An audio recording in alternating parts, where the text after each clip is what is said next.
जी, अब ये हमारा जो सेकंड है, सेकंड सेशन ये हमारा है वॉर ऑफ 1857 के रीजंस फॉर द फेलियर से। Reasons for the failure will talk about them, it is a very important topic और ये भी बहुत दफा रिपीट होता है और काफी रिपीटेड टॉपिक है, सब 14 मार्क्स के अंदर भी ये आता है। Reasons for the failure of the war of independence 27। Number one point is, अच्छा नहीं, इस पे आ जाए, ये सॉरी ये ऊपर था। Reasons of the failure number one is no central leadership. ये ध्यान रखिएगा कि ईस्ट इंडिया कंपनी के अगेंस्ट और ब्रिटिश के अगेंस्ट जो जो वॉर शुरू हुई थी और वॉर वॉर इंडिपेंडेंस 1857 शुरू हुई थी, ये एक अचानक रैंडम और अनप्लान किस्म की वॉर थी जो कि सिपाही से शुरू की थी। It is also known as sipahi mutiny या सिपाहीज वॉर। और उनका कोई लीडर कमांडर नहीं था, उनका लीडर कमांडर तो ब्रिटिश है, ब्रिटिश को तो उन्होंने उनको चैलेंज किया और उनका आगे आगे बढ़े। तो this is why they had no central leadership. और सेकेंडली होता ये हुआ ये था कि जो इंडियंस थे सारे के सारे जो लड़ रहे थे अगेंस्ट द ब्रिटिश, वो अपनी अपनी जगहों पे अपने अपने इलाके के अंदर लड़ रहे थे रैंडमली। कोई उनका कोई प्रॉपर कोई कमांड लीडरशिप थी नहीं। तो जिधर से भी चाहते वो लड़ रहे थे भाई, हमारे हम मतलब कोई कहीं लड़ रहा कोई कहीं लड़ रहा। तो ये एक बड़ा मसला था, तो लीडरशिप थी नहीं। और on the other hand British जो थी पूरी पूरी कमांड एंड कंट्रोल थी कि वो ब्रिटिश आर्मी का जनरल है, फिर उनके कमांडर जनरल ब्रिगेडियर्स हैं, फिर वो सब चीजें हैं। तो उनका एक पूरा पूरा चेन ऑफ कमांड था। और chain of command is very very important and becomes very significant when you talk about a war. तो ये एक बहुत बड़ा रीजन था जिसकी वजह से हम हार गए। और इनका देखें, बहादुर शाह जफर को उन्होंने लीडर बनाया अपना एंटी गणतंत्र जो वो दिल्ली के अंदर एंटर हुए हैं। अब Bahadur Shah Zafar was a old man at the age of like 80। तो वो कैसे कमांड करेगा? केपी बेचारा बूढ़ा हो चुका था ना। लैक ऑफ वेपन्स, अब lack of weapons, weapons British के हाथ में है। और इंडियन जिन वेपन से लड़ रहे हैं वो ब्रिटिश से छीनते हैं और फिर लड़ते हैं उनके खिलाफ। तो obviously it is going to be a very difficult point कि वो ब्रिटिश के खिलाफ ही ब्रिटिश के वेपन से लड़ रहे हैं। तो ब्रिटिश अगर उनके अपने वेपन सिक्योर कर ले और इंडियंस के हाथ में ना आए तो फिर वो कैसे लड़ेंगे? This is exactly what happened. British ने पहला काम ये किया कि सारे वेपन्स अपने करीब करके रख लिए कि जी हम आपको नहीं देंगे और हम आपको आगे नहीं बढ़ने देंगे। जिसकी वजह से ब्रिटिश ने अपने बहुत स्ट्रांगली अपने वेपन्स को सिक्योर किया और इंडियंस उसके ऊपर आगे नहीं बढ़ सके। तो और on the other hand British की तो प्रॉपर चेन सप्लाई थी, सप्लाई चेन थी, इंग्लैंड से भी आ रहे थे, यहाँ से भी बन रहे थे उनकी फैक्ट्रीज में। Lack of support from all over India. अब ये पॉइंट यूजुअली हम लोग को समझ में नहीं आता हमसे जब हम ये कहते हैं कि जी पूरे इंडिया से लड़ाई हो रही थी। तो इसका मतलब ये नहीं है कि लिटरली पूरे इंडिया से लड़ाई हो रही थी। इंडिया के अंदर तीन हिस्सों में इंडियन डिवाइडेड हुए हुए थे। वो तीन इंडियन डिवाइडेड क्या हुए हुए थे? एक लोग वो थे कि जो ब्रिटिश के खिलाफ लड़ रहे थे, एक वो कैटेगरी थी। दूसरी कैटेगरी वो थी जो ब्रिटिश के सपोर्ट कर रही थी और अपने ही इंडियंस के खिलाफ लड़ रही थी। और तीसरी कैटेगरी जो सबसे ज्यादा नंबर हाईएस्ट नंबर था, वो थी वो किसी के भी साथ नहीं थे, ना वो इंडिया के ब्रिटिश के खिलाफ थे ना ब्रिटिश के फेवर में थे। वो इनडिफरेंट थे, वो कहते हैं हमारी जंग नहीं है, पता नहीं क्यों क्यों लड़ रहे हैं लोग आपस में। तो इसमें जो सबसे कम नंबर था वो उन लोगों का था जो ब्रिटिश के खिलाफ लड़ रहे थे। तो इस वजह से ऑब्वियसली सपोर्ट पूरी नहीं थी, यूनिटी नहीं थी।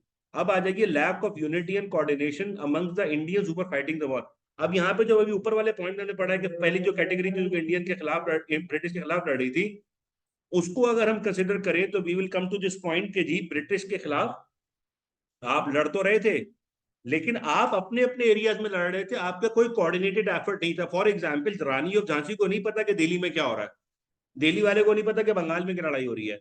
और इनका आपस में कोई कोई कंसर्न भी नहीं है, ये सब अपने अपने एरिया के अंदर लड़ रहे थे छोटे छोटे हिसाब। तो उनका कोई आपस में यूनिटी नहीं थी। मतलब रानी ऑफ झांसी का पर्पस ये नहीं था कि ब्रिटिश इंडिया से निकल जाए, रानी ऑफ झांसी का पर्पस ये था कि ब्रिटिश उसकी लैंड से निकल जाए। तो वो लोग अपनी अपनी लैंड के लिए लड़ रहे थे। तो ये lack of unity amongst those who were fighting against the British.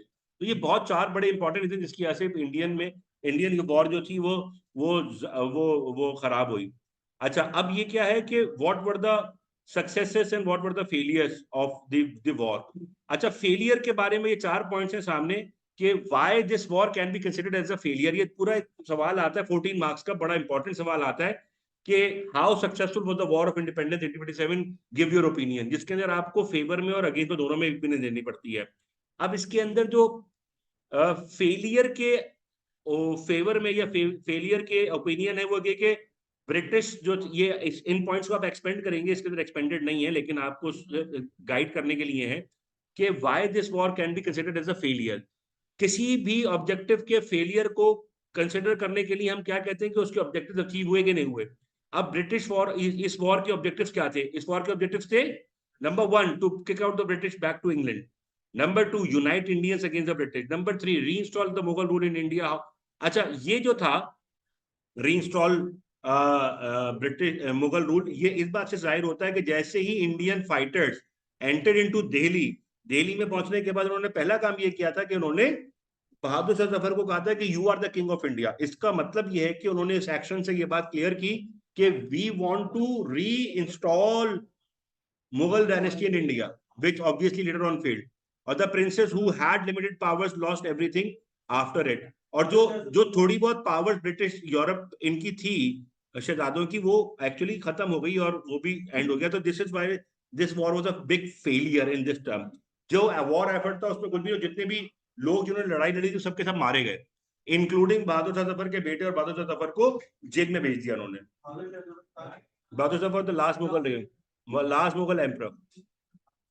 अच्छा, अब इसके अंदर बिहाइंड द सीन या कुछ अनसेड फेवर्स, सॉरी सक्सेसेस है जो कि ब्रिटिश को मिली, ब्रिटिश के अगेंस्ट इंडियंस को मिली है। लिसन, वो क्या थी? The people of India were able to abolish the tyrannical rule of the British East India company. सबसे इंपॉर्टेंट बात क्या हुई? ईस्ट इंडिया कंपनी खत्म हो गई और वो रिप्लेस किससे हो गई? British government. British government was better than the east India company. East India company was very very bad. East India company was very very bad क्योंकि वो किसी की नहीं सुनती थी और वो उसका they did not care about the people of India. British queen और British kingdom was lesser evil. It is not the best thing that could have happened to Indians, लेकिन इट वाज लेसर इवल कि जी वो कुछ तक कुछ थोड़ा बहुत उनको सिटीजन का राइट मिला। अब इसमें क्या फायदे हुए आगे देखें। The people of India convince the British government that they need recognition and now their voice can not be suppressed. That is why the government of England took control of India directly into their hands and introduced a new act, gave Indians more chance to participate in the Indian administration. पहली दफा Indians को उन्होंने rights दिया citizenship. अच्छा, later on British government British establish railway network which is earlier, हमने भी पढ़ा था पिछले उसमें सेक्शन में कि जी उन्होंने रेलवे एस्टैब्लिश की जिससे थोड़े बहुत फायदे हुए। न्यू इरिगेशन स्कीम्स इन्होंने की जिससे बहुत सारी लैंड्स नई irrigated. Doctrine of lapse abolish कर दी, ये बहुत इंपॉर्टेंट है। डॉक्ट्रिन ऑफ लैप्स जिसका बहुत नुकसान हो रहा था वो एबॉलिश कर दी। New laws were introduced which gave more rights to Indians. इसमें एक बहुत बड़ा राइट ये था कि Indians can go to England and study. और इंडियंस जिन्होंने जाके इंग्लैंड में पढ़ा है वो कौन कौन थे? कायदे आजम, लियाकत अली खान, अल्लामा इकबाल, नेहरू, गांधी और बहुत सारे लोग। सर सैयद अहमद का बेटा भी था Mohammad. Very good. Mohammad Sir Syed Ahmad Khan का बेटा Mohammad was admitted in the university of Cambridge in 1869 और उसी को लेकर वो सर सैयद अहमद खान वहां गए थे जहां पे उन्होंने यूनिवर्सिटी देखी और फिर वापस इंडिया में आके उन्होंने यूनिवर्सिटी बनाई। तो ये इंपॉर्टेंट पॉइंट था। अच्छा, पर्सनैलिटीज एंड इवेंट्स एसोसिएटेड। नाना साहब एक पर्सनैलिटी है, ये मार्किंग स्कीम का पार्ट है कि नाना साहब के ऊपर 4 मार्क का क्वेश्चन आया कि व्हाट हु वाज नाना साहब। नाना साहब का एक ड्यूरिंग द वॉर कानपुर के अंदर इन्होंने एक रिवोल्ट की थी ब्रिटिश ऑफिसर्स के अगेंस्ट इन यूरोपियन, और ब्रिटिश फोर्सेस को इन्होंने surrender to him and his force having been given a promise of safe passage. Nana Sahib fired on the British who were on barges and killed 300 women and children as well as the soldiers. Survivors who were kept as prisoners who were killed. He was never captured. तो नाना साहब एक character है जिसने की बड़ी कानपुर। अच्छा, आपके ऊपर पास ये 4 मार्क में 2 अलग अलग आए हुए। नाना साहब के ऊपर अलग आया है और कानपुर मैसेकर पे अलग 4 मार्क का आया हुआ है। तो दोनों चीजें एक ही से लिंक्ड है। Who was Nana Sahib? Nana Sahib was one of the freedom fighters during the 1857 war, जिसने कानपुर के अंदर ब्रिटिश को डिफीट देके ब्रिटिश को काफी सारे लोगों को मार दिया था। और अगर कानपुर मैसेकर आता है तो आप बताएंगे कानपुर मैसेकर डन बाय नाना साहब। ठीक है, तो ये दोनों चीजें अलग अलग 4 मार्क की आई जो कि आपको करनी होंगी। अब ये सिलेबस के हिसाब से जो अगला हमारा पार्ट है वो है रिफॉर्मर्स। रिफॉर्मर्स में 3 आपके मेजर रिलीजियस रिफॉर्मर्स हैं। Shah Waliullah, sir Syed Ahmad Khan is religious reformer नहीं है, sir Syed Ahmad Khan is a social reformer. Religious reformers में आपके कोर्स में 3 लोग हैं, शाह वलीउल्लाह, सैयद अहमद शहीद बरेलवी, हाजी शरीयतुल्लाह। Shah Waliullah is the first one. Shah Waliullah was born in 703 in February. और Shah Waliullah की significance ये है कि Shah Waliullah was the very most significant one because he had worked for a long time and he had worked for जिससे क्या है कि revival of the Muslim community in the social and political culture, political power of the Muslims in India. इनका early जो time period हुआ है, इन्होंने किया है मदरसा रहीमिया में, जो कि इनके फादर का था, शाह अब्दुल रहीम का, in Delhi. Shah Abdul Rahim was a very important personality during his time. जो शाह वली के फादर है शाह अब्दुल रहीम, शाह अब्दुल रहीम ने औरंगजेब आलमगीर के टाइम पे औरंगजेब के सर्विस में काम किया है। और औरंगजेब के जमाने में एक बहुत बड़ी बुक शाया हुई थी, इसका नाम था फतवाए आलमगीरी। फतवा आलमगीरी के अंदर इन्होंने कंट्रीब्यूट किया as a scholar, religious scholar. तो शाह वलीउल्लाह ने शुरू से ही अपने फादर के मदरसे के अंदर तालीम हासिल की, और वहां से वो पढ़ के फिर वो सऊदी अरब भी गए पढ़ने के लिए।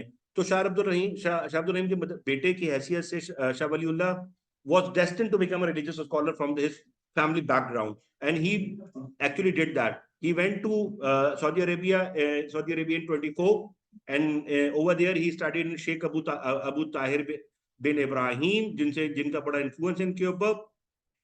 इसमें जो इंपॉर्टेंट बात है कि why Shah Waliullah did so many efforts for the Muslims of the subcontinent was that, कि ये जब पैदा हुए 1703 में, तो उसके 4 साल के बाद 1707 में औरंगजेब आलमगीर डाइड। अब औरंगजेब आलमगीर कौन था? Aurangzeb Alamgir was the most powerful Mughal ruler in India, और Aurangzeb Alamgir was the last powerful Mughal king of India as well. तो उसके बाद decline of the Muslim community हो गया था इन इंडिया के अंदर, पॉलिटिकली और सोशली और इकोनॉमिकली भी। तो Shah Waliullah wanted to bring back that time जो कि मुस्लिम पावर का टाइम था, और वो जो मराठास और ब्रिटिश और दूसरे लोग जो पावर में आ रहे थे उनको डिफीट देना चाहते थे ये। That is why he made so many efforts and he wrote so many books to revive the Muslim power in India. अच्छा, वीकनेस जो शाह वली ने देखी मुस्लिम माशरे के अंदर उस वक्त, जिसको रिवाइव करना चाहते हैं, वो क्या थे? Muslim are not following Islam according to its true teachings because they did not understand it properly. इनको लगता था कि मुसलमानों को समझ में नहीं आता, कोई अरबिक में लिखा हो, Arabic is alien language to the Muslims of India, को उनको समझ में नहीं आती। That is the reason he translated Quran Sharif from Arabic to Persian, which was a local language spoken in India. Muslims were divided among themselves on the basis of different sects. शिया सुन्नी के अंदर वो divide हुए, तो और ये सब लोग चाहते थे कि उन सबको एक साथ लाया जाए। मुस्लिम indulging themselves in the luxuries of life. वो कहते थे कि जो हमारे जो पावरफुल जो मुस्लिम रूलर्स हैं, वो सारे के सारे तो आपस में वो लग्जरीज के अंदर पड़ेंगे, तो उनको क्या परवाह है कि क्या हो रहा है इंडिया के अंदर। Muslims were losing status and their rule in subcontinent because of loss of the political power. मुसलमानों की क्योंकि पॉलिटिकल पावर खत्म हो गई है, तो उनका इन्फ्लुएंस भी खत्म हो रहा है। Muslims are in this condition because they do not have proper understanding in teaching of Islam, जिसको एक्सप्लेन करने के लिए, टीचिंग ऑफ इस्लाम को करने के लिए उन्होंने 51 बुक्स लिखी हैं, which will talk about a little bit later. उनके मेजर एफर्ट, उनका जो सबसे बड़ा एफर्ट था, सबसे पहला था, he wanted to unite all the Muslims of subcontinent. उन्होंने कहा कि शिया सुन्नी का ये चक्कर में अब ना पड़े, और इत्तेहाद बैन मुस्लिमीन का नारा लगाया। He said that all the Muslims are one people, the Muslim nation should come together to survive and revive themselves in the Indian subcontinent. Translation of the Holy Quran. This is probably one of the most greatest efforts done by him. Okay, this was the first major translation done by any major scholar in the history of Islam, who translated Quran Sharif from Arabic to Persian so that local people can understand in their own language. उनको जरूरी नहीं है कि अरब language समझे। This trend of translation was started by him, and later on the Quran Sharif got translated into other languages as well. इनका जो बेटे थे शाह अब्दुल अजीज, उन्होंने कुरान शरीफ को उर्दू में ट्रांसलेट किया था लेटर ऑन, तो इनकी एक लेगेसी भी बन गई। डिफरेंट बुक्स इनकी 51 बुक्स हैं। almost half of them are in Arabic, and half of them are in Persian. Arabic और पर्शियन में किताबें लिखी हैं, और इनमें जो जिनकी दो सबसे बड़ी किताबें वो है इज्जतुल अख्फा एंड हज्जतुल बलीगा।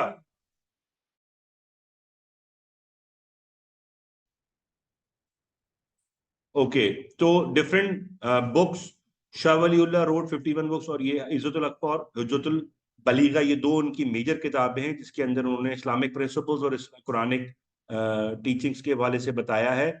और वो मुसलमानों को गाइडेंस के लिए सबसे ज्यादा दो इनकी पॉपुलर बुक्स है। हाँ, आज भी अवेलेबल है हर जगह। Okay, so the next point is political efforts of Shah Waliullah. Political efforts Shah Waliullah always wanted to bring Muslim rule back to India, और Muslim rule back to India करने के लिए उनके लिए जरूरी था, वो चाहते थे कि ज्यादा से ज्यादा जो है इलाके में, एरिया के अंदर मुस्लिम रूल वापस आए। मुस्लिम रूल वापस आने के लिए उन्होंने ही पहले स्टेप के अंदर he went to other places of India और उन्होंने सबको कहा कि आप लोग सब मेरे साथ आए और दिल्ली के ऊपर कैप्चर करें मराठों से। मराठा जो who had taken over the Mughal rule from Mughal rule of India, उनसे वापस ले। लेकिन all the other Indian rulers, Muslim Indian rulers, उन्होंने रिफ्यूज किया कि नहीं हम नहीं करेंगे, क्योंकि हमारे लिए वहां पर जाना एक तो डिफिकल्ट है और हमारे एम्बिशन भी नहीं है। We are satisfied with own our small rule, जिसमें रोहेलखंड के पठान और भी और बहुत सारे लोग थे। फिर इवेंचुअली अहमद शाह अब्दाली को उन्होंने बुलाया from outside India, Afghanistan and Persian की तरफ से उनको बुलाया, और वहां से अहमद शाह अब्दाली 1761 में आया और थर्ड बैटल ऑफ पानीपत हुआ, जहां पर उन्होंने डिसाइसिव विक्ट्री की मराठोस के अगेंस्ट। लेकिन he did not stay in India, he went back. और अहमद शाह अब्दाली का जो एडवेंचर था, शाह की ये तो विश पूरी हो गई कि मराठा से खाली कराया जाए, लेकिन मराठा से खाली कराने के बाद अगेन वो वैक्यूम छोड़ के चला गया, वापस चला गया। तो फिर it was again, it did not come back actually in the hands of the Muslims properly. फिर his principles, इनके सोशल प्रिंसिपल थे जिनकी वजह से उनको बहुत रिगार्ड किया जाता है, और उन्होंने कहा था कि हर चीज के अंदर हमारे अदल और तवाजुन होना चाहिए। अदल एंड तवाजुन, अदल अदल मींस जस्टिस एंड तवाजुन means equilibrium, balance and equilibrium, कि हर चीज को हम बैलेंस करें। मतलब जिसका मतलब ये कि रिलीजियस लाइफ और वर्ल्डली लाइफ का बैलेंस। अदल का मतलब है हम जो काम करें उसके अंदर इंसाफ करें। लेट्स से अगर if you are a student तो आप अच्छे से पढ़ें, अगर आप टीचर है तो अच्छे से पढ़ाएं, अगर आप मजदूर है तो अच्छे से मजदूरी करें, अगर आप राइटर है तो अच्छे से राइटिंग करें, अगर आप आर्किटेक्ट हैं या कंस्ट्रक्शन वर्कर है तो अच्छे से आप कंस्ट्रक्शन। तो दैट इज कॉल्ड अदल, यानी कि जो भी आप रिस्पॉन्सिबिलिटी आप उसके साथ अदल करें, और अपने अपने अपने काम में भी अदल करें, और अपने अपने डेली कंडक्ट के अंदर भी अदल करें। ये अदल का मतलब ये नहीं है कि आप जज बनेंगे तो आप अदल करेंगे, इस जस्टिस का मतलब ये नहीं है। और इक्विलिब्रियम और बैलेंस, तवाजुन का मतलब हर चीज के अंदर बैलेंस होना चाहिए। कि अगर आप मतलब मेहनत कर रहे हैं तो मेहनत करने का मतलब ये नहीं है कि जब दिन में 15-20 घंटे मेहनत कर रहे हैं, नहीं, आप इतना टाइम मेहनत करें और रेस्ट भी करें, दैट इज कॉल्ड तवाजुन। हर चीज में बैलेंस होना चाहिए। These two principles are very good. अगर ये आप आज अपनी लाइफ में इंप्लीमेंट करें तो ये बहुत अच्छे प्रिंसिपल्स हैं। और इसीलिए यही वो सारी चीजें हैं कि शाह वली उल्लाह का जो मैसेज था ना, that was not for the time being, उनका message is for the long time. आज भी सारी की सारी शाह वली की चीजें आप इंप्लीमेंट करके अपनी जिंदगी में बेहतरी कर सकते हैं। और मुस्लिम मुस्लिम वर्ल्ड के अंदर भी, for example unity among the Muslim, for example understanding of the Muslim teachings and Quran सुन्ना, फॉर एग्जांपल अदल एंड तवाजुन, all these things are very very. उनका बस ये अहमद शाह अब्दाली वाला जो इन्विटेशन था पॉलिटिकल कॉज, वो फॉर द टाइम भी था, बाकी चीजें उनकी फॉर ऑल द टाइम है। इंपॉर्टेंस क्या, Shah Wali one of the most important religious leader. अब क्या है, the decline of Muslims started since the death of Aurangzeb. Shah Waliullah wished to stop that decline and revival of the Muslim society. Second भी यही revival moral. He was the first person to translate Quran Sharif. वही सारी चीजें जो ऊपर हमने की हैं उनको sum up किया हुआ है। He wrote 51 books. He promoted the इत्तेहाद बैन al-Muslimin, invited Ahmad Shah Abdali to invade इत्तेहाद बैन al-Muslim, unity among the Muslims. Invited Ahmad Shah Abdali. He emphasized on the jihad by Muslims against the common enemy. He worked very hard to teach Islam, and Madrasa Rahimia became very popular.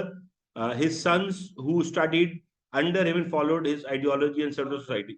Shah Abdul Aziz जो उनके बेटे थे, उन्होंने कुरान शरीफ को उर्दू जुबान, सईद अहमद शहीद, अगला topic वही है, उसके अंदर भी आ जाएगा। सईद अहमद शहीद बरेलवी कौन है? सईद अहमद शहीद Barelvi is a person who is not a religious scholar, but he has an influence over the revival of the Muslim community in India. Why? क्योंकि इन्होंने बहुत सारा काम किया मुस्लिम कम्युनिटी के रिवाइवल के लिए। क्यों? क्योंकि इन्होंने फिजिकली काम किया है। और इनका जो मेजर काम था, ये शुरू में चाहते थे, ही वाज बोर्न इन राय बरेली, जिस वजह से इनका नाम बरेलवी पड़ गया। 1786 के अंदर वो पैदा हुए थे, और इनका नाम इस वजह इसीलिए शहीद अहमद बरेलवी है।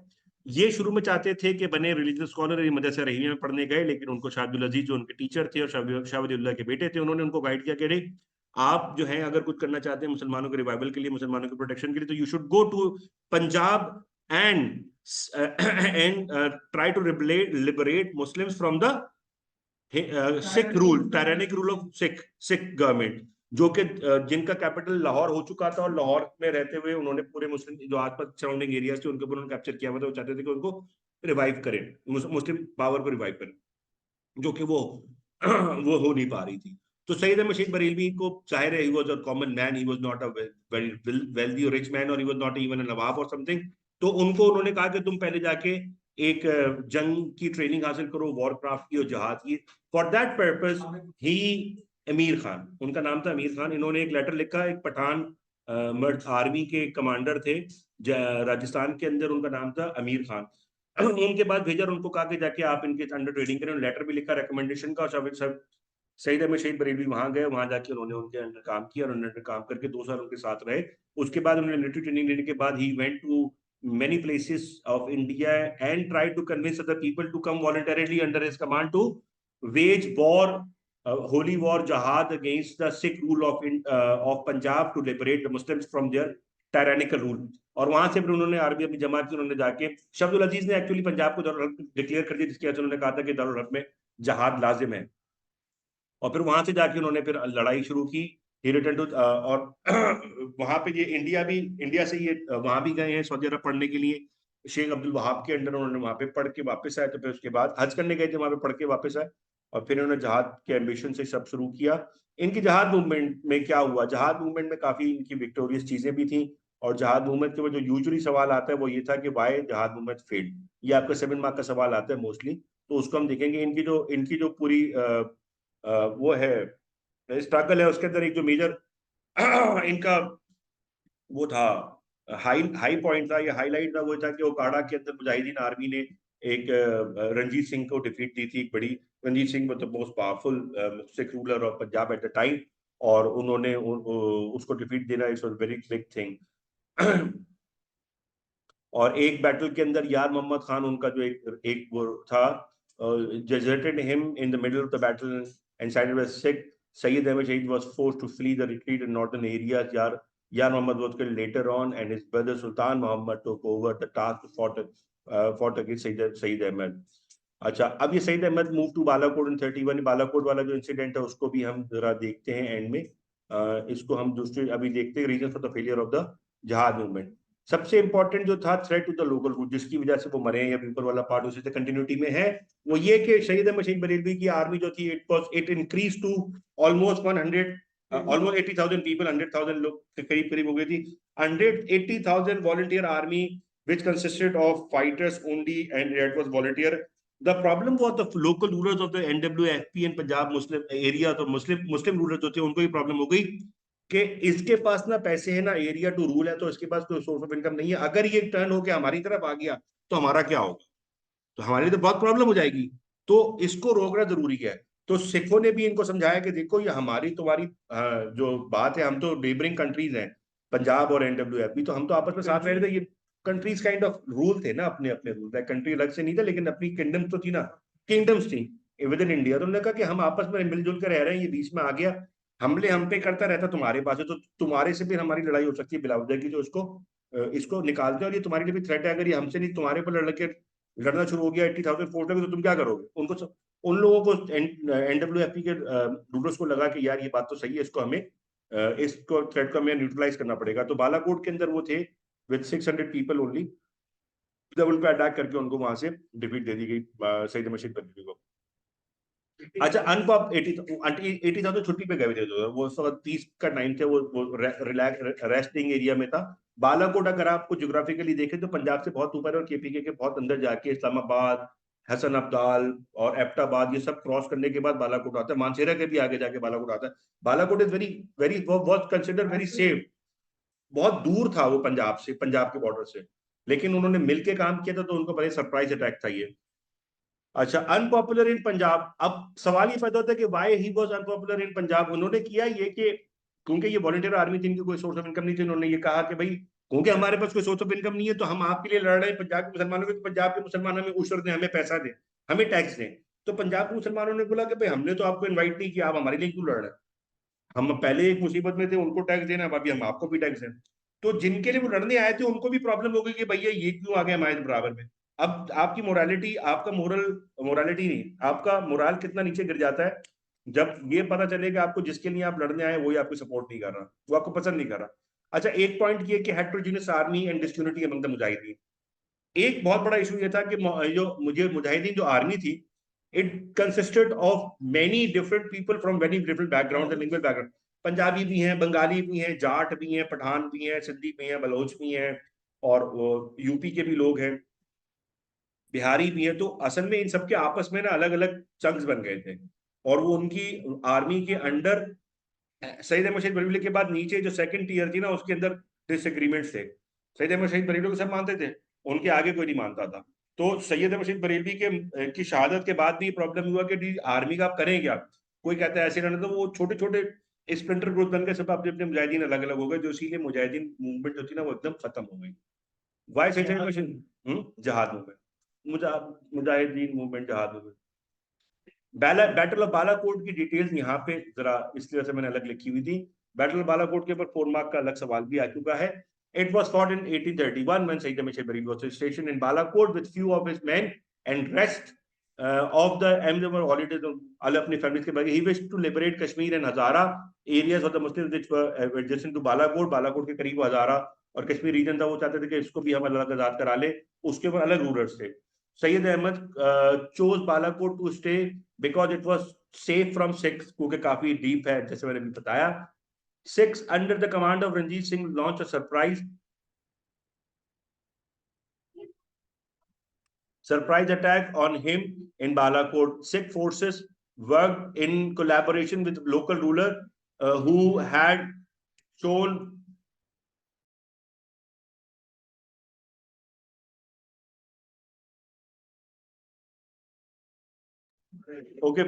okay. So Sikh forces worked in collaboration with the local rulers who had shown them the way and allowed to pass through their land to reach Balakot. Sayyid Ahmad was killed along with his major commander Shah Ismail. Around 600 men were killed along with the Sayyid Ahmad Sheikh Bareilwi in this battle of Balakot. The Battle of Balakot was a very decisive battle. जिसके अंदर इनकी जहाद movement after almost 10 years it ended up. Next person for this course is Haji Shariatullah. Haji Shariatullah एक isolated area के लिए उन्होंने काम किया, for example सिर्फ बंगाल के लोगों के लिए। He was born in 1781 in Faridpur district in East Bengal. He belonged to not a very wealthy family. He went to Saudi Arabia in 1799 and stayed there for almost 19 years. He was greatly influenced by Sheikh अब मोहम्मद अब्दुल वहाब, जिनसे वो उनका भी connection था, सईद अहमद बरेलवी का भी, वो वहां पे भी पढ़कर आए थे। ये यहाँ 19 ईयर्स रहे, सईद अहमद बरेलवी 2 साल के लिए रहे। अच्छा, अगर आप टाइम पीरियड देखें तो तकरीबन ओवरलैपिंग टाइम पीरियड दोनों का। सईद अहमद बरेलवी 1786 में पैदा हुए, 1781 में पैदा हुए, तो दोनों they lived in one at one time in India. एक पंजाब में एक्टिव थे, एक बंगाल में एक्टिव थे। He was a very devoted Muslim who wanted to serve Islam. He was worried about the situation of Muslims in Bengal and wanted to bring change to their. अच्छा, अब इनका ये था कि ये समझते थे कि मुसलमानों के तमाम मसाइल का हल क्या है कि मुसलमान ऑब्लिगेटरी ड्यूटीज, अपनी रिलीजियस ड्यूटीज पूरी करे, यानी कि फर्ज इबादत, नमाज, ज़कात तक की पूरा करे। तो फराइजी मूवमेंट इसीलिए करा जाता है, फराइजी मूवमेंट, फर्ज इबादत वाली।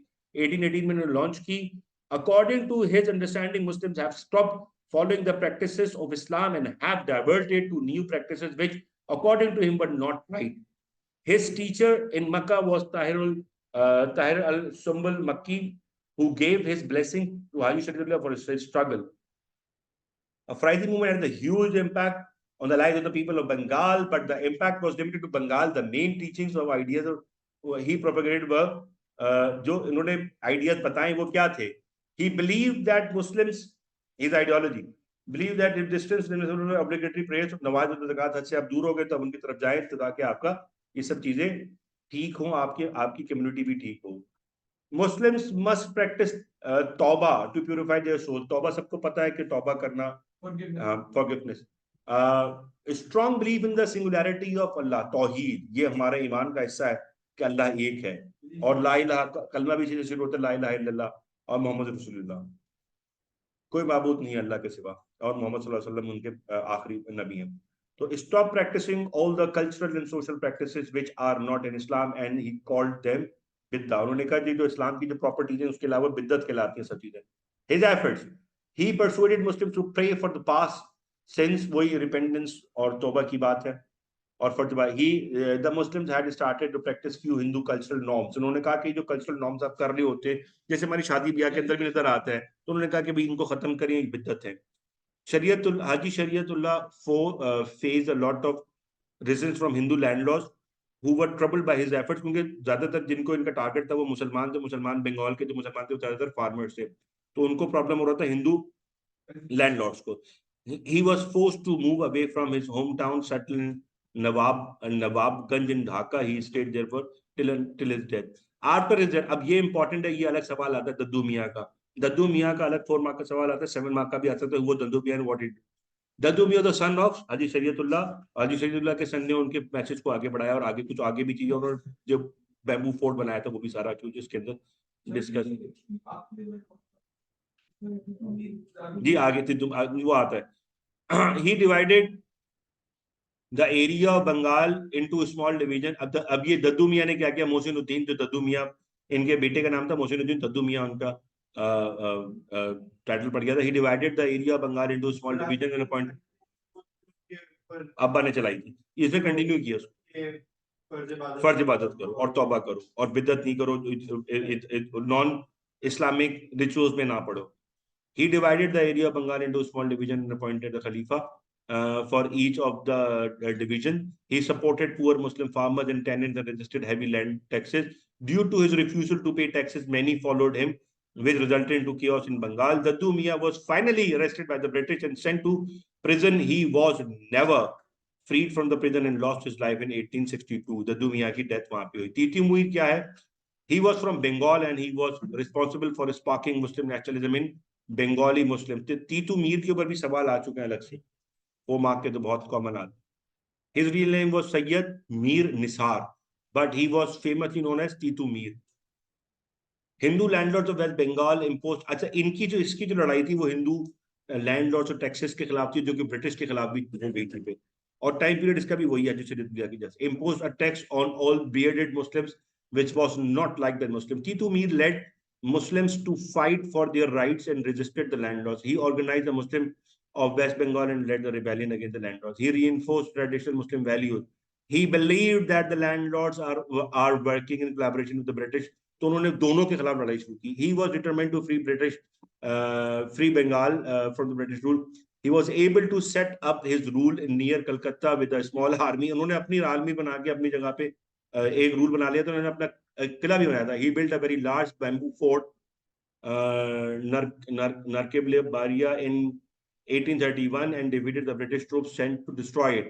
He was killed in a battle 1831 और इनका ये बैम्बू फोर्ट जो था वो भी डिस्ट्रॉय कर दिया गया. अच्छा अब आ जाइए नेक्स्ट पार्ट पे.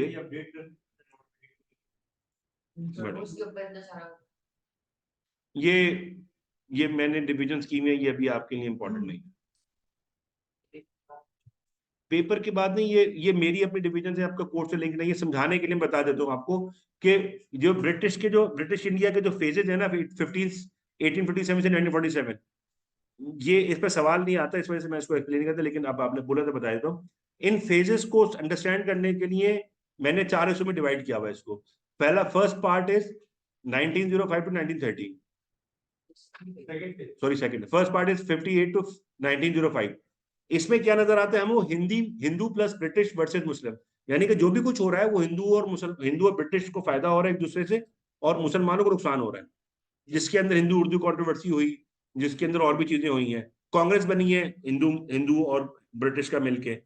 अब 1905 से 1930 में 7-8 ईयर्स ऐसे 8 ईयर जिसके अंदर ब्रिटिश और मुस्लिम साथ हैं और हिंदू को नुकसान हो रहा है, जिसके अंदर पार्टीशन ऑफ बंगाल हुआ, मुसलमानों को फायदा हुआ, हिंदू को नुकसान हुआ. मुस्लिम लीग बनी, मुसलमानों को फायदा हुआ. अच्छा साइमन कमीशन नहीं, मॉडलिंग रिफॉर्म 1909, उसके अंदर सेपरेट इलेक्टोरेट मिले, मुसलमानों को फायदा हुआ. ठीक है ना. तो इस पीरियड के अंदर मुसलमानों को फायदा हो, और ब्रिटिश और मुसलमान एक साथ थे और हिंदू नाराज हो रहा है हर चीज में. अब 1913 से 28 ये 15 साल हुए जिसके अंदर हिंदू और मुसलमान एक हैं, और ब्रिटिश इन दोनों की एक्टिविटी से नाराज. इसमें क्या हुआ, लखनऊ पैक्ट हुआ, इसके अंदर खिलाफत मूवमेंट हुई, इसके अंदर मॉन्टेक चेम्सफोर्ड के खिलाफ चले, इसके अंदर साइमन कमीशन आया, दोनों उसके खिलाफ थे, इसके अंदर नेहरू रिपोर्ट आई जिसमें दोनों मिले हुए थे. नेहरू रिपोर्ट के बाद जो फोर्थ फेज है 28 से लेकर 47 तक, ये जो 20 ईयर्स है, लास्ट 20 ईयर्स में तीनों पार्टीज एक दूसरे से अलग अलग है, कोई किसी के साथ नहीं है. हिंदू को इंडिया चाहिए, मुसलमानों को पाकिस्तान चाहिए, ब्रिटिश दोनों को कुछ भी देना नहीं चाहती. तो तीनों पार्टी से अलग अलग है. ये मैंने एक एक्सप्लेनेशन किया आपको अंडरस्टैंड कराने के लिए. 1928 में वो जी, ब्रिटिश कायदे आजम ने नेहरू रिपोर्ट के बाद ये कहा था, this is parting of the ways, now we can not come together, ये था। और उसका नहीं है जी, वो फिर वापस। अब ये जो फेज है, इसको मैंने फेजेस में बनाने के लिए किया हुआ है अपने नोट्स के अंदर, 1858 से 1905 का जो फेज है, और उनका सेक्शन 1 यहाँ पे एंड होता है।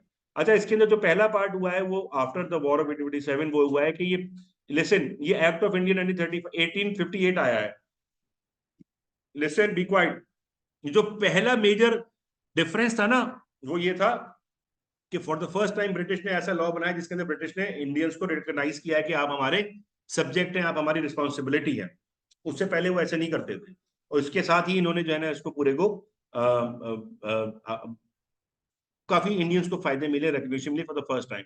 पहले ब्रिटिश ईस्ट इंडिया कंपनी में इंडियंस की जीरो रिस्पॉन्सिबिलिटी ब्रिटिश की, अब इसमें रिस्पॉन्सिबिलिटी इन्होंने फर्स्ट टाइम ली। अच्छा, अब ये टॉपिक है सर सैयद अहमद खान। सर सैयद अहमद खान ये बस यही है, इस पे अलग से सवाल कभी आया नहीं आपसे, कभी सवाल नहीं आपके किसी और कोर्स बुक में भी नहीं है, किसी और नोट में भी नहीं है। वो तो आएगा ना, अभी हम पढ़ रहे हैं सर सैयद के अंदर है। सर सैयद का topic is very very important. Sir Syed का topic is one of those important जिसके ऊपर सिर्फ एक पर्सनैलिटी के ऊपर 14 मार्क का क्वेश्चन आता है। तो sir Syed Ahmad Khan is amongst one of them.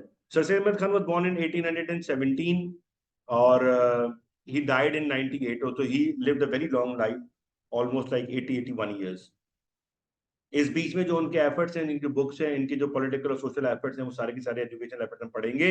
Why he made effort for the Muslim सब कॉन्टिनेंट, ये इंपॉर्टेंट है कि ये इनका जो अर्ली कैरियर है पहले वो देख लेते हैं। He was serving as a British, he was serving as a British officer in the judicial system. He was a magistrate. He had all his life he has worked under the British companies. He started his career as a British as a part of the British judicial system. और वो judicial family से belong भी करते थे, उनके जो father थे पढ़े लिखे लोग थे, और इन्होंने ये मैजिस्ट्रेट सिस्टम में आ गए। और at the time of the war of 1857 when it happened, he was 40 years old.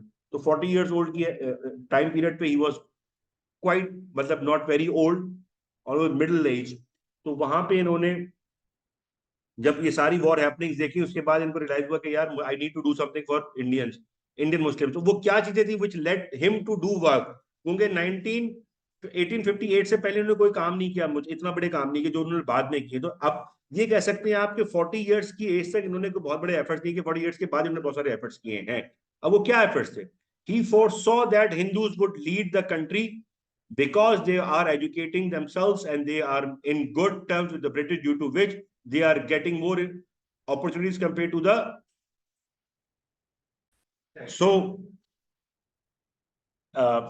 ये हुआ। फिर after the war Muslims were completely ignored by the British. ये भी बड़ा मसला था कि ब्रिटिश ने मुसलमानों को मुख्तलिफ कंप्लीटली इग्नोर किया, बल्कि जो भी चीजें हो रही थी वो ब्रिटिश मुस्लिम के खिलाफ कर रहे थे। जैसे उनको टारगेट किया गया कि भाई British, they were blame for the war, कि इन्होंने जंग की और इन्होंने सब कुछ किया है। He wanted Muslims to focus on education, and especially modern education, scientific education, through which they can come back and to revive themselves and the social sphere and the political economic sphere of India. He wanted to improve the socio-economic conditions of Muslims. He believed that if British and Muslims are hostile to each other, the Muslims would not get enough opportunities. After the war, British and the others blamed Muslims for the war. So Ahmed believed that Muslims cannot be blamed for the war. It was an Indian affair, इसमें Hindus भी शामिल थे। Contributions and services by Sir Syed Ahmed Khan. अब इनकी मुख्तलिफ, सबसे पहले अलग अलग हमने किया हुआ, इसको डिवाइड किया हुआ मैंने बुक्स में इनकी सबसे जो इंपॉर्टेंट किताब है वो क्या है? असबाब बगावत Hind. This was a book which was written originally in Urdu. Later on, it was translated by one of his friends and his contemporary, a British officer, Graham, 1873 में it was translated into English. वो अलग किताब, असबाब बगावत हिंद है। अभी आ रहा हूँ, नेक्स्ट बुक वही है, वो नेक्स्ट वही है। असबाब बगावत हिंद में इन्होंने एक्चुअली ये किया कि it was a political effort and it was not for the education of the Indians. Book थी लेकिन वो पॉलिटिकल एफर्ट थी।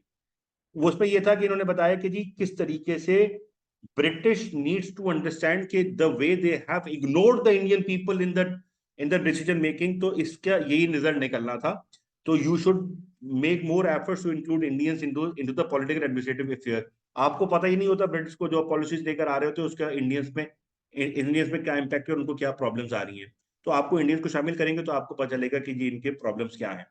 तो ये वो कहना चाहते थे in this pamphlet he blame the British, वो सारा मैंने बता दिया। और इसकी बेस के ऊपर विद इन 3 इयर्स 1861 में इंडियन काउंसिल्स एक्ट आया। ये मैंने आगे अपने नोट्स के लिए पूरा दिया हुआ, usually it is not being taught anywhere. तो 1861 के काउंसिल एक्ट के अंदर पहली दफा 3 Indians were included in the British administrative structure. Viceroy की काउंसिल के 3 इंडियंस डाले हुए थे, उनके नाम भी आगे भी बताता हूँ मैं आपको।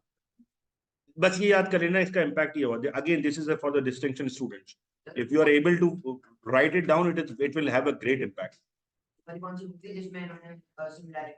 अभी बात और लॉयल मोहम्मद ऑफ इंडिया एक किताब है जिसके अंदर उन्होंने ये पॉलिटिकल एफर्ट है और इसके अंदर इन्होंने एक्चुअली बताया ये है कि ब्रिटिश ये समझते हैं कि Muslims are their enemies and Muslims जो हैं वो ब्रिटिश के खिलाफ है, ब्रिटिश के मुस्लिम के खिलाफ काम करते हैं। ऐसा नहीं है। उन्होंने कहा कि नहीं, लॉयल मॉडल ऑफ इंडिया का मतलब ये है कि हमने बहुत सर्विस आपके साथ की, हमने बहुत सारा आपको काम किया है और हमने अफगानिस्तान की वॉर के अंदर जब हिंदू आपके साथ नहीं गए थे, हम आपके साथ गए थे, हमने आपको सर्व किया। इन्होंने वो कहते हैं कि मतलब नहीं, मतलब मुसलमानों के साथ एक एनिमिटी हो गई थी ब्रिटिश को। वो कह रहे थे कि भाई ये लड़ाई जो हुई थी उसमें इंडियन शामिल थे, इंडियन में हिंदू भी था, मुसलमान भी था, सिख भी था, आप सिर्फ मुसलमानों को क्यों ब्लेम कर रहे हैं? जी जी। आदाब वहाबत हिंद में उन्होंने ब्रिटिश पॉलिसीज को किया था। Tabyinul Kalam, Tabyinul Kalam is explanation of the Bible. ये किताब में उन्होंने बताया कि जी 62 में उन्होंने लिखी, जिसके उन्होंने बताया कि जी बाइबल क्या है, और बाइबल को उन्होंने एक्चुअली बताया भी है कि बाइबल एंड होली कुरान ये क्या है। These both books are heavenly books. ये अल्लाह की तरफ से उतारी हुई किताबें हैं। ये हमारा भी ईमान है बीइंग मुस्लिम्स के हजरत ईसा के ऊपर बाइबल नाजिल हुई, ठीक है ना। तो वो उन्होंने बताया कि ये दोनों किताबें, और हम लोग एज ए ब्रिटिश और मुस्लिम, क्रिश्चियंस और मुसलमान करीब करीब हैं, दोनों एक ही रिलीजन की लाइन को मानने वाले हैं। क्योंकि रिलीजन की लाइन का मतलब ये क्या, रिलीजन की लाइन शुरू हो रही है हजरत इब्राहिम अलैहिस्सलाम से। हजरत इब्राहिम अलैहिस्सलाम पर उसी पूरी लाइन है ना पैगंबरों की, हजरत इब्राहिम अलैहिस्सलाम, हजरत दाऊद अलैहिस्सलाम, हजरत इब्राहिम अलैहिस्सलाम, हजरत सुलेमान अलैहिस्सलाम, फिर ये और फिर इसके बाद हजरत यूसुफ अलैहिस्सलाम। ये सारे वो पैगंबर हैं जिनका कुरान में भी जिक्र है। और हजरत ईसा के बाद फिर आखिरी जो नबी हैं वो हजरत रसूलुल्लाह सल्लल्लाहु अलैहि वसल्लम। तो लाइन ऑफ पैगंबर वही है। और अल्लाह की किताब 4 आई है, आखिरी किताब है कुरान शरीफ। कुरान शरीफ not the only book, it is the last book. उन्होंने बताया कि हम तो बहुत सिमिलर हैं एक दूसरे से, ठीक है। उसके बाद तहजीबुल अखलाक, एक ये मैगजीन था, ये उनकी सर्विस मैगजीन था, जो कि इन्होंने 70s में शुरू हुआ, और ये अलीगढ़ से शुरू हुआ तहजीबुल अखलाक। और इसमें क्या था, ये इसमें सोशल रिफॉर्म था, जिसके अंदर उन्होंने मुसलमानों की तहजीब यानी कि सिविलाइजेशन और मोरालिटी को उन्होंने कहा कि आप बहुत बड़े लोग हैं, आप इस तरह से अपने आप को डाउनग्रेड ना करें और अपने आप को अपलिफ्ट करें सोसाइटी के अंदर। अच्छा, अहकाम तामुल ताम अहले किताब, social effort, table manners of the people of the book, ये एक्चुअली ये ट्रांसलेशन में आपको समझ में आता है कि मुसलमान और क्रिश्चियंस जो खाना खाने का तरीका है ना, बैठना, सबको मिलाना, सबके साथ मिलके खाना, बिस्मिल्लाह, मतलब बिस्मिल्लाह से मतलब है अल्लाह का शुक्र अदा करना। क्रिश्चियंस के अंदर वो ग्रेस कहते हैं और लॉर्ड का शुक्रिया अदा करते हैं, उसी तरीके से हमारे यहाँ भी है। उन्होंने कहा कि हमारा और आपका तो टेबल मैनर्स भी काफी एक जैसे हैं, सब चीजें सिमिलैरिटीज हैं। अच्छा, खुतबा अहमदिया, खुतबात अहमदिया, खुतबात का मतलब होता है एड्रेसेस। होली प्रॉफिट के एड्रेसेस क्या थे, उन्होंने कब कब कहाँ कहाँ कौन सी चीजें कही हैं, उन सबको उन्होंने कंपाइल करके किताब में लिखा। उन्होंने बताया कि ये मुसलमानों के लिए सोशल गाइडेंस है। ये कुरान शरीफ का पार्ट नहीं, खुतबात अहमदिया, ये एक अलग है कि अल्लाह रसूलुल्लाह सल्लल्लाहु अलैहि वसल्लम ने क्या क्या आप लोगों को गाइडेंस और टीचिंग्स दी हैं। तफसीरुल कुरान, उन्होंने अपने हिसाब से कुरान शरीफ की कमेंट्री भी की है। तफसीर और ट्रांसलेशन में फर्क है। ट्रांसलेशन लिटरल ट्रांसलेशन होती है वर्ड टू वर्ड, और तफसीर होती है एक्सप्लेनेशन, कमेंट्री। एजुकेशनल रिफॉर्म्स क्या है, institution laid on the foundation of English medium school Moradabad 59, established the English medium school Ghazipur 64, is a scientific society in Ghazipur 63। scientific society क्या है, scientific society का मतलब ये था कि it used to translate books from European languages, especially from English to into Urdu and other languages of India, so that Indian people can understand it। 1689 के अंदर ये सबसे इंपॉर्टेंट इनका एफर्ट है, इस पर थोड़ा सा ज्यादा भी लिखा हुआ है, वो ये कि इन्होंने यूनिवर्सिटी बनाई। यूनिवर्सिटी कैसे बनी, पूरी की पूरी नहीं बनी, उसको एक साथ नहीं बनी, उसका पूरा का पूरा एक पूरा चेन है। पहला स्टेप ये है कि सर सैयद अहमद खान 1869 के अंदर यहाँ से जाते हैं इंग्लैंड। क्यों जाते हैं? उनके बेटे मोहम्मद का एडमिशन हुआ था कैम्ब्रिज यूनिवर्सिटी में, वहां जाके वो 18 मंथ्स वहां रहते हैं। 18 मंथ वहां रहने के बाद वो रियलाइज के भाई यहाँ पे एक ऐसी चीज है जिसको हमारे पास इंडिया में नहीं है, सबकॉन्टिनेंट में नहीं है। वो क्या चीज है? यूनिवर्सिटी। ही रियलाइजेस कि भाई यूनिवर्सिटी का जो इम्पैक्ट होता है वो बहुत बड़ा होता है, और यूनिवर्सिटी के इम्पैक्ट की वजह से इंग्लैंड के लोग और यूरोप के लोग हमसे बहुत ज्यादा एडवांस है, हमारी यूनिवर्सिटीज नहीं है। He comes back over here, he wants to establish a university, but he can not establish a university because establishing a university is a very very big task. क्यों? क्योंकि उसके अंदर इंफ्रास्ट्रक्चर चाहिए, पैसा चाहिए, बिल्डिंग चाहिए, एरिया चाहिए, और सबसे इंपॉर्टेंटली पढ़ाने वाले टीचर चाहिए, क्योंकि university teaching is based upon research. और रिसर्च अगर टीचर नहीं कर रहा है तो यूनिवर्सिटी यूनिवर्सिटी नहीं है। कॉलेज और यूनिवर्सिटी में फर्क ये है कि till college, school and college में आप वो चीजें पढ़ते हैं जो कि पहले लोग लिख चुके हैं किताबों के अंदर, और यूनिवर्सिटी के अंदर वो कंटिन्यू रहता है कि आप किताबें पढ़ते हैं, मगर through research you produce knowledge as well, new knowledge for other generation to come. तो European universities were producing knowledge, that is why they were advance. तो उन्होंने कहा कि हमारी ये प्रोडक्शन ऑफ नॉलेज रुकी हुई है, यूनिवर्सिटीज नहीं है, तो हम we need to establish universities. He comes over here, उनके पास पैसे नहीं होते, ही एस्टैब्लिशेस अ स्कूल। 75 में स्कूल बनता है जिसका नाम होता है Mohammad Anglo Oriental, MAO, MAO कहलाता है ये, माओ स्कूल। और MAO school converts into college in 77। 2 साल के बाद वो ग्रेजुएट लेवल का कॉलेज बन जाता है। उसके बाद वही कॉलेज 43 ईयर्स लेटर 1920 में अलीगढ़ यूनिवर्सिटी बन जाता है अपग्रेड होके। और Aligarh university is the corner stone of the Pakistan movement. Aligarh university के पढ़े हुए लोग, अलीगढ़ यूनिवर्सिटी के स्टूडेंट्स, टीचर्स और उनके लोगों ने बहुत बड़ा किरदार अदा किया है पाकिस्तान को बनाने में। He also established Mohammedan Education Conference in 86 to promote education among Muslims of subcontinent। उनका एक बहुत बड़ा एफर्ट ये था कि जब 1885 में कांग्रेस पार्टी बननी थी, तो कांग्रेस पार्टी को बनने पर उन्होंने कहा कि मुस्लिम should not come and join it, क्योंकि इसके अंदर नुकसान होगा आपको, क्योंकि it will be dominated by Hindus, क्योंकि हिंदू मेजोरिटी में है और you will not get your chance. और दूसरी बात ये कि हिंदूज बहुत ज्यादा पढ़े लिखे हैं आपके कंपैरिजन में, और अगर आप इसमें जाएंगे तो you will be overtaken by the Hindus. तो आपको पहले अपने आप को अपलिफ्ट करना पड़ेगा in terms of education in politics, so that you can join politics and you can understand what is going on with you. तो वो उन्होंने कहा कि अभी आप पॉलिटिक्स में ना जाए, अभी आपका काम पढ़ने का है। और 1886 के अंदर 1 साल के बाद उन्होंने मोहम्मदन एजुकेशन कॉन्फ्रेंस बनाई। ये इस वजह से इंपॉर्टेंट है because that is the same organization जिसकी मीटिंग में और जिन लोगों ने जो इसमें कहे थे, इन्होंने ही 1906 में 20 साल के बाद मुस्लिम लीग बनाई थी। ये सेम नवाब वकार और मुल्क सलीमुल्लाह खान जो थे उनके घर पे बनी, वो आगे अभी आ भी रहे। जी, बाद में उन्होंने ज्वाइन की थी, इस वक्त नहीं थे इस ऑर्गेनाइजेशन में, लेटर ऑन ज्वाइन किए थे। अलीगढ़ मूवमेंट क्या है? It was not a separate movement launch by sir Syed Ahmad Khan. इन सब चीजों को मिला के अलीगढ़ के कॉलेज, अलीगढ़ का स्कूल, अलीगढ़ का वो जो तहजीबुल अखलाक, इन सब चीजों को मिला के हम कहते हैं अलीगढ़ मूवमेंट। और अलीगढ़ मूवमेंट इस तरह से समझ लीजिए कि आप कि अलीगढ़ के ही पढ़े हुए लोग थे मेजोरिटी, जिन लोगों ने मुस्लिम लीग बनाई, मुस्लिम लीग चलाई, वो सर सैयद के आइडियोलॉजी को मानने वाले थे, क्योंकि सर सैयद की आइडियोलॉजी क्या थी? Two nation theory.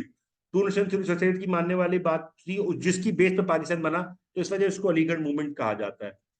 अच्छा, अब पॉलिटिकल एफर्ट में डिफरेंट बुक्स को हम ऑलरेडी पढ़ चुके हैं। टू नेशन थ्योरी जो है वो सर सैयद अहमद खान ने बताई है। What is two nation theory? Two nation theory का ताल्लुक है हिंदी उर्दू कंट्रोवर्सी से, जो कि यहाँ पे भी बताया हुआ है, मैं आगे भी बता देता हूँ। वो ये कि 1867 के अंदर हिंदी उर्दू कंट्रोवर्सी एक हुई थी, जिसके अंदर यूपी के एरिया के अंदर Urdu was replaced as a script. Urdu पर Persian script was replaced with a Devanagari script, जिसके अंदर उन्होंने कहा कि इसमें क्या लिखा जाएगा सब चीजें। वो देवनागरी स्क्रिप्ट हिंदू लैंग्वेज पे से था और पर्शियन लैंग्वेज मुसलमानों की लैंग्वेज थी। तो मुसलमानों ने उस पर कहा कि भाई ये आप क्यों कर रहे हैं, ये गलत बात है। हिंदुओं ने कहा नहीं, अच्छी बात है, हमारे लिए तो सही है। और हिंदू मुसलमान वहां पे लड़ पड़े आपस में ब्रिटिश के डिसीजन के ऊपर, और उसकी वजह से जो है Hindu Urdu controversy. Sir Syed Ahmad Khan realize के, sir Syed Ahmad Khan was expecting कि इस मूवमेंट के अंदर हिंदू हमारा साथ देंगे, लेकिन ऐसा हुआ नहीं। हिंदुओं ने मुसलमानों को साथ दी थे, तो सर सैयद अहमद खान ने उस वक्त ये पहली दफा ये बात सोचा कि यार हम लोग इतने सालों से 600 सालों से साथ रह रहे हैं, 700 सालों से, और आज तक हम लोग एक दूसरे को टॉलरेट नहीं कर पा रहे, और कोई ऐसी कोई रिलीजियस बात आती है तो हम लोग खिलाफ हो जाते हैं। तो उन्होंने उस वक्त पहली दफा ये थॉट आया था उनका कि भाई we are not common, we are not one people, Hindus and Muslim are different nations. ये उनके जहन में सबसे सवाल आया था। अच्छा, what is the significance of two nation theory, इसको मैं इसी से कंटिन्यू करता हूँ। It led the foundation of the education of Pakistan, Pakistan बनने की सबसे important point two nation theory है। Thinkers like Allama Iqbal advance this idea and enlighten Muslims of India to realize their identity. So सही अल्लामा इकबाल ने की जो सारी पोइट्री है मुसलमानों को आइडेंटिफाई करने, अवेकन करने के लिए, वो इसी बेस पे है। Leaders like Qaid Azam built upon this idea and launched the political movement in safeguard of Muslim right. This political struggle resulted into creation of Muslim Pakistan 46।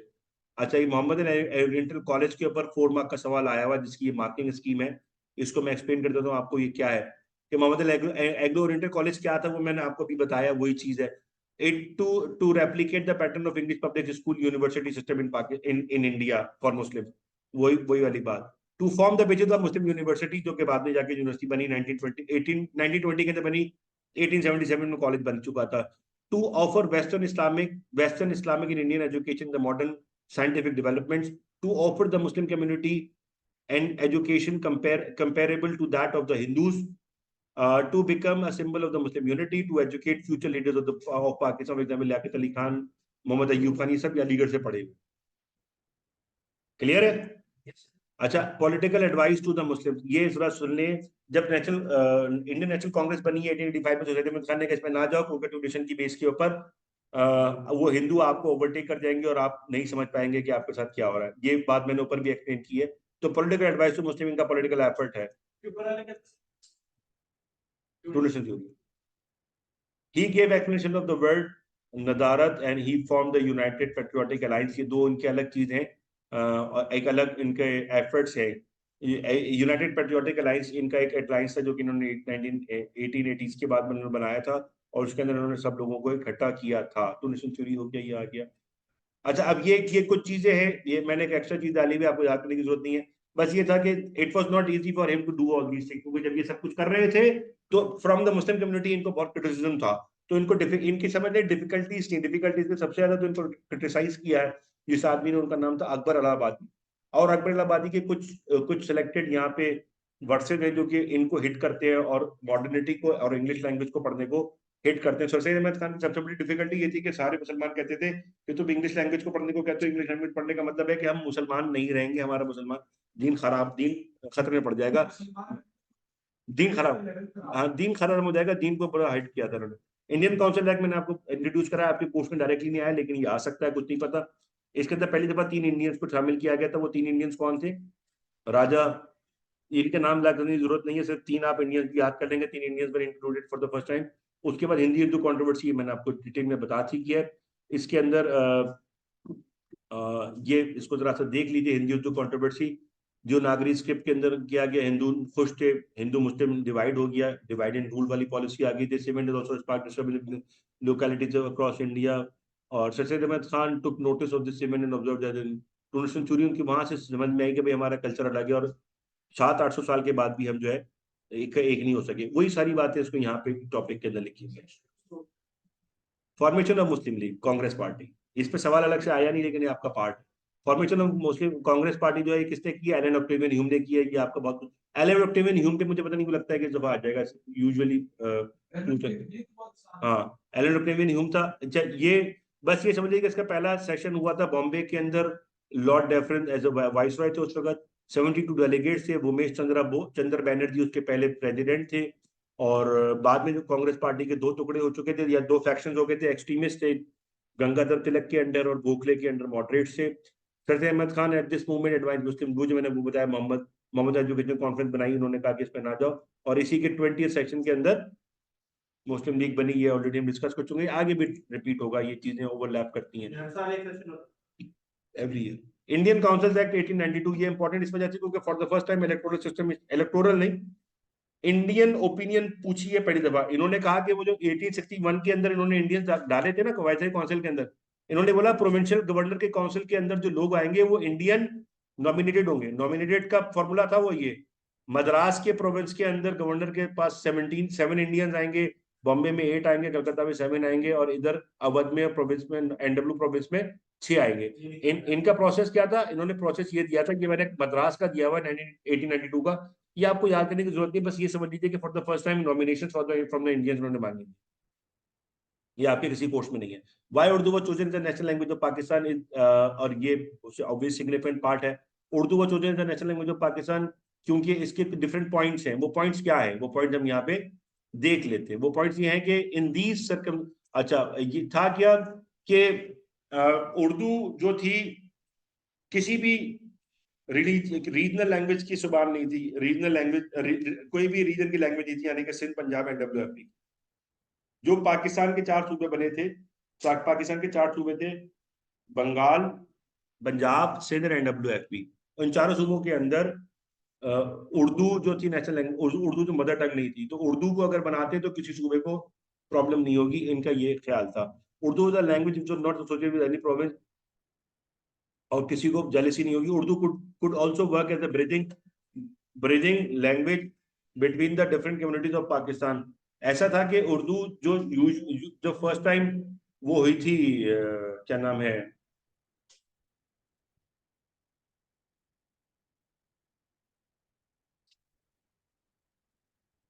Urdu जो फर्स्ट टाइम बनाई गई थी, तो उसका काम ये था कि उसने मुख्तलिफ लोगों को इकट्ठा किया था।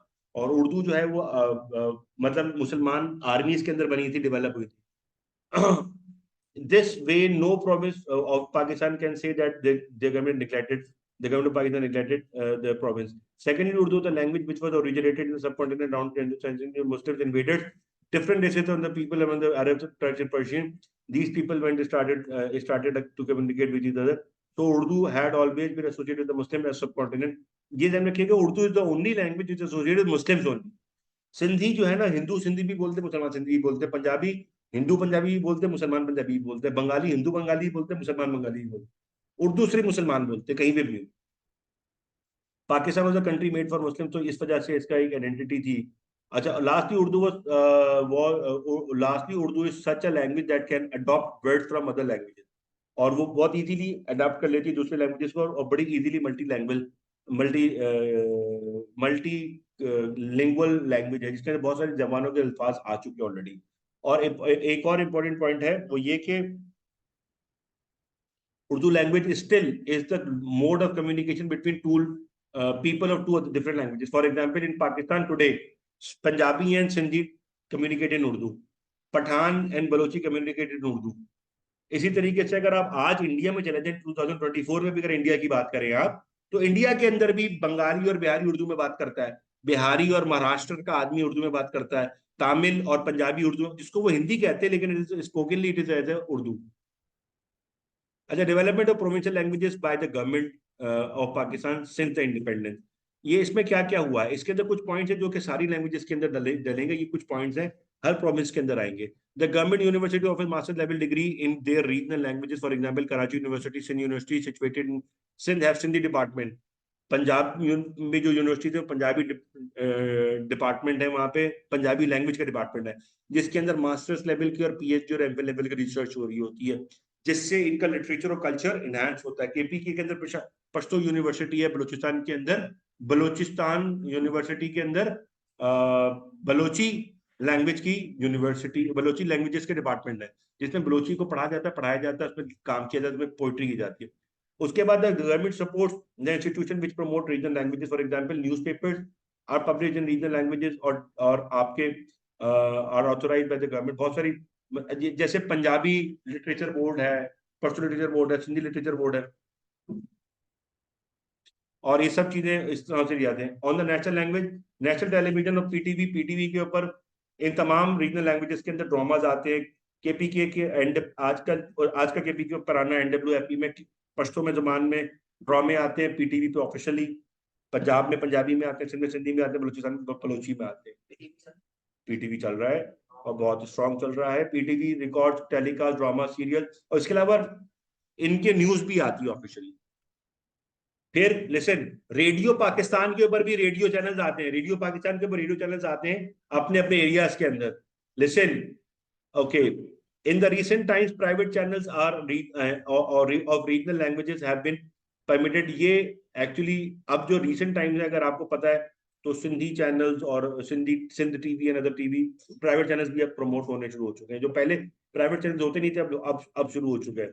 उसके अलावा जो कॉम्पिटेटिव एग्जामिनेशंस हैं, CSS वगैरह, उसके अंदर उसके अंदर रीजनल लैंग्वेजेस के अंदर पढ़ाया जाता है। रीजनल लैंग्वेजेस का मतलब सीएसएस का अगर आप करने जाए तो सीएसएस के अंदर Sindhi language, Punjabi language, Pashto language, Balochi language का 100 मार्क्स का ऑप्शनल पेपर है जिसके अंदर यू कैन स्कोर हाई।